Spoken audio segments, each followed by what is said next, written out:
comes into this race, Bruce, as he had last year, Spring Stakes in Adelaide, and then Memsey, similar finishing positions this year as well. He was off a long break, of course, coming into this preparation, so really looking for him to improve, maybe a top 5 finish here, and then go on to the Turnbull. Number 2, FORETELLER, and of course we know this horse is racing pattern, and sometimes that costs him more wins than what he should do, but we know he's got huge... Well, the cleaner ran along at a really strong gallop last time at Moonee Valley. This fellow was out the back last and chasing. He came home 5 lengths faster than the benchmark for the last section of the race and was really strong through the line. I think a softer tempo here suits because he is a horse that can really rip up a good final 300-metre sprint. 3 Super Cool on the back up, obviously needs this and slowly getting fitter. He's a bit gross sort of type, this boy by Fastnet Rock. You'd think he'd need this run and it would bring him up to a good level of fitness for something like a Turnbull or a Caulfield Stakes. I thought he was terrific first up in the data. That formed Frank through Greekara. I'm talking about the offer here. Whether it's not today, he's just right on track for where Gay wants him for the Caulfield Cup / Melbourne Cup. Last 424.14, last 212.23 there in the Dardo Tanchen now. They were the second best sectionals of the field late. 1800 metres ideal. He's a really nice horse, this one. You'd look for a similar late closing run from him. Looks terrific in the yard. He's really starting to dapple up over the hindquarters, and yeah, he's definitely on track.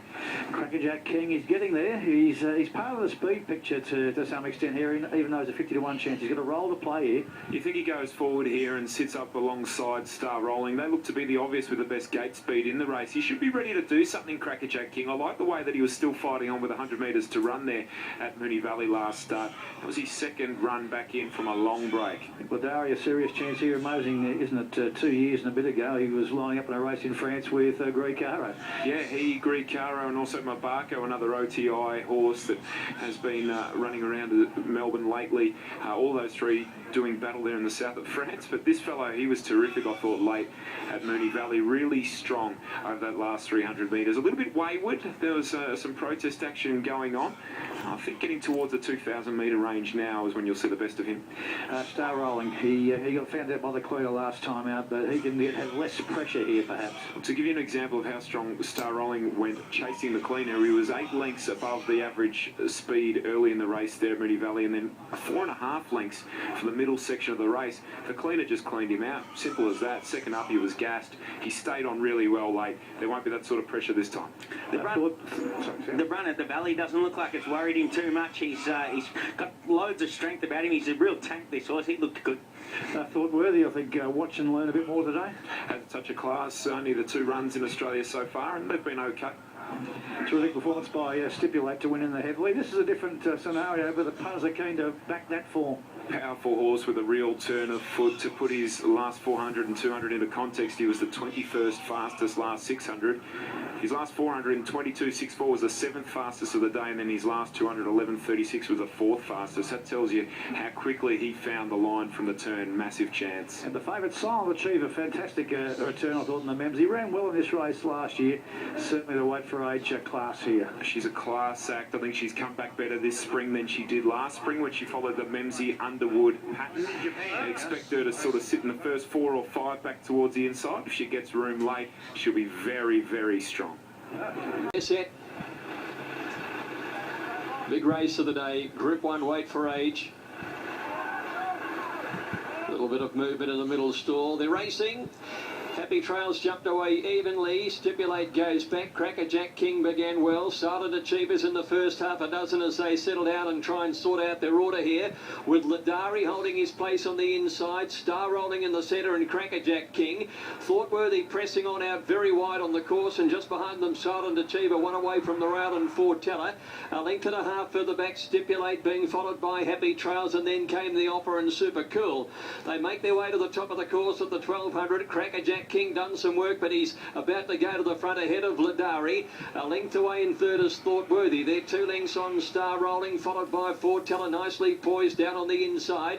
2 lengths Silent Achiever, about 7 lengths away from the lead outside Happy Trails. 2 to Stipulate, the offer second last, and Super Cool. So it's Crackerjack King the leader. The grey to the side of the course leads by 2 lengths, going on ahead of Ladari and Thoughtworthy. In behind them FORETELLER, fourth on the inside, and then Star Rolling when they go by the 800 metres. Followed Happy Trails and back behind those horses. Then Silent Achiever on the outside.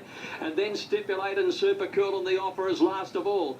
Crackerjack King, he's a big leader down the side. He's been well off the rail in parts, leading from Ladari and Thoughtworthy. Star Rolling fourth and Foreteller fifth the inside. Silent Achiever starting to be niggled at when they corner, and then Happy Trails and Stipulate coming around the turn though, and it's Crackerjack King about 6 away from the rail. Ladari coming through on the inside, and then Star Rolling, Silent Achiever and Happy Trails. Crackerjack King giving a sight at the 200 from Ladari. Foreteller's coming now. Happy Trails is lifting. Silent Achiever the outside. Crackerjack King all out. They swap him. Happy Trails and Foreteller drive to the lead. Happy Trails, Foreteller, they hit it. I think Foreteller a nose to Happy Trails. Crackerjack King 2 lengths away. Third from Ladari. Silent Achiever ground away. Followed by Super Cool. And then behind those to finish was Stipulate, Star Rolling, the offer, and Thoughtworthy.